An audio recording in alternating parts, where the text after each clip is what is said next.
Duba da tsegumi da muke dan ji a gari tunda zaka ga tun kafin ka saki album din saboda dimbin masoya da kake da su a fadin duniya gaba ɗaya zaka ga cewa akwai waƙoƙinka waɗanda a yanzu haka masoya sun kama sunan su. Dan idan ban manta ba akwai wata waka wadda ka mata lakabi da suna garkami da kuma daren su za a yi komai. Shin waɗannan waƙoƙi duba da kasancewar dukkan wanda ya ji title din su zai ce kai tabbas akwai waɗansu hikimomi da zantuttuka da zaka zuba. Akan waccan waka ta garkami menene yasa kai waka mai suna garkami? To ai ta waka tana da dalilai daban-daban. Always mutum ya dinga tunanin a wane mataki nake yanzu, wane mataki na baro, me kuma nake tunkara. Wannan shine babban dalilin da ya sani na ke ta ƙoƙarin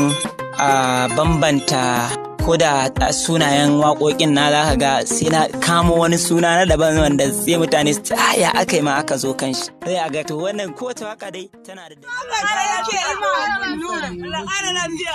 nuna ban da sona da wahalar sanin me zai azabtar da masu kirkira babu ka jin daɗi a zuciya da kaji zafi ka ɗauki kaddara yayin da yi wa waɗansu riga waɗansu siyasa suna bara ba aro ba a takurawa kan rike na an ba ku rawa to ku je ku raba so kalar riya Allah ya tsare sannan ku bari na cikin tunani da ciwon sanki na fama rauni dafin so bai wucewa ina daɗi a rashin masoyi da zaci na rufe so ashe sabon shafi na buɗa saboda yawaita zancen ki ne harshe ya haɗe da kanta siga da zuma maɗi duk baki na ya haɗa ya tanta masu suna idan kin bari ni cikin tunani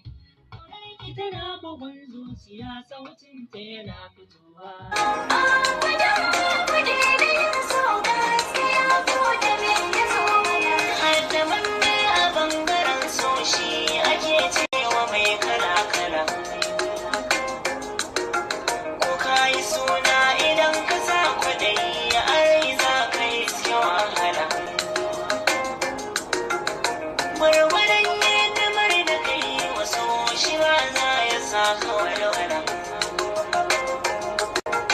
idan yayi maka wani daurin da babba ma ka zabi bangare wanda bai sa ku tambaye shi da me yake